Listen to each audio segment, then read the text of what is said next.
बिस्मिल्लाहिर्रहमानिर्रहीम।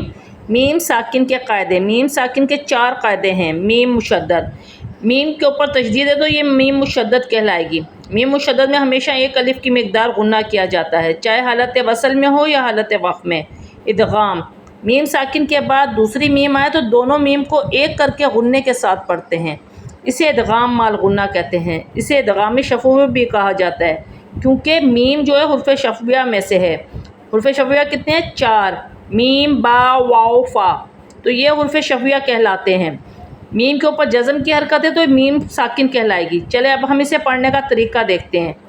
लाम ज़बल्ला, काफ meme meme पेश कुम, लाकुम, मीम नून ज़ेर मिन, लाकुम मिन, हा पेश हु, लाकुम मिन हु, आगे वक़्फ़, लाकुम मिन, पेश गिर जाएगी और हा साकिन हो जाएगी।